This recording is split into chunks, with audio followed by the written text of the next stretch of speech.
ہم غیر قوموں کی طرف متوجہ ہوں۔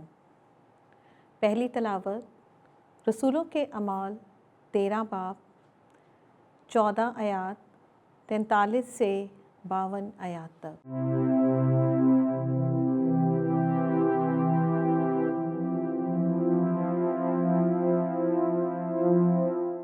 ان دنوں میں پولس اور برناباس پرچا سے چل کر پسیدیا کے انطاکیہ میں پہنچے اور سبت کے دن عبادت خانے میں جا بیٹھے۔ جب عبادت ختم ہوئی تو بہت سے یہودی اور خدا پرست نومرید پولس اور برناباس کے پیچھے ہو لیے، جنہوں نے ان سے باتیں کر کے تاکید کی کہ خدا کے فضل میں قائم رہے۔ دوسرے سبت کو تقریباً سارا شہر اکٹھا ہو گیا تاکہ خدا کا کلام سنے، مگر یہودی اتنا ہجوم دیکھ کر حسد سے بھر گئے اور کفر بک کر پولس کی باتوں کی مخالفت کرنے لگے۔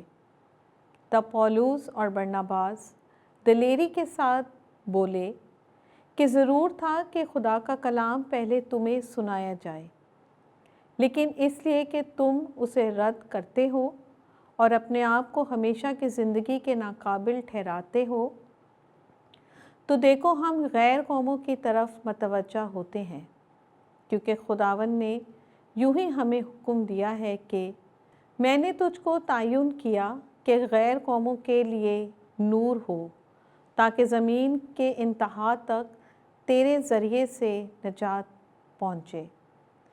غیر قوم یہ سن کر خوش ہوئے اور خدا کے کلام کی تعریف کرنے لگے، اور جتنے ہمیشہ کی زندگی کے لیے مقرر تھے ایمان لائے، اور خداوند کا کلام اس تمام علاقے میں پھیل گیا۔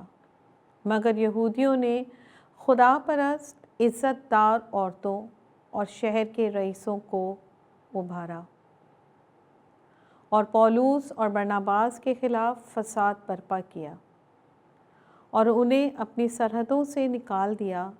یہ اپنے پاؤں کی گرد ان کے خلاف جھاڑ کر کونیا کو چلے گئے، اور شاگرد خوش اور روح القدس سے معمور ہوتے رہے۔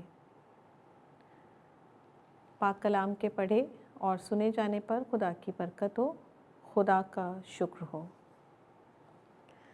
زبور اور جماعتی جواب۔ ہم اس کی امت اور اس کی چراگاہ کی بھیڑیں ہیں۔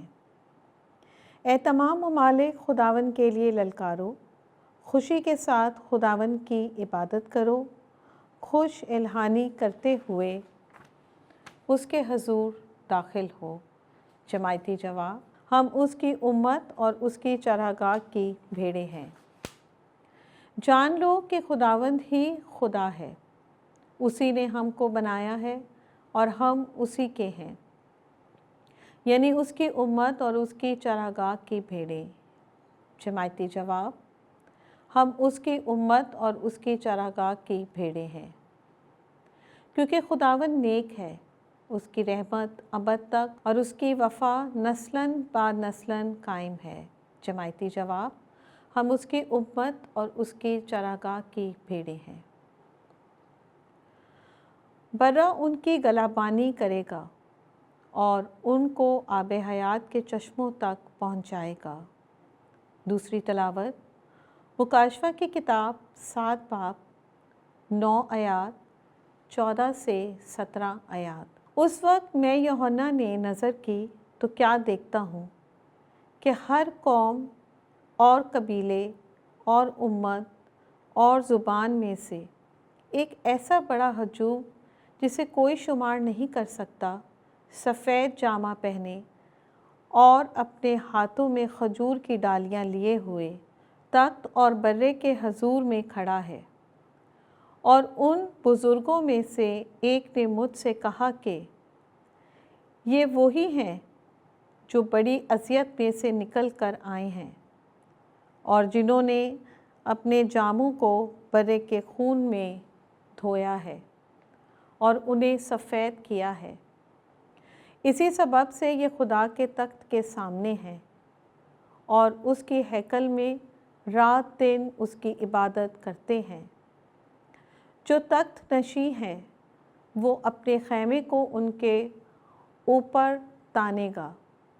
یہ پھر نہ تو کبھی بھوکے ہوں گے اور نہ پیاسے، اور نہ ان پر کبھی دھوپ پڑے گی اور نہ گرمی، کیونکہ برہ جو تخت کے بیچوں بیچ ہے وہ ان کی گلابانی کرے گا اور ان کو آب حیات کے چشموں تک پہنچائے گا، اور خدا ان کی آنکھوں کا ہر آنسو پونچھ دے گا۔ پاک کلام کے پڑھے اور سنے جانے پر خدا کی برکت ہو، خدا کا شکر ہو۔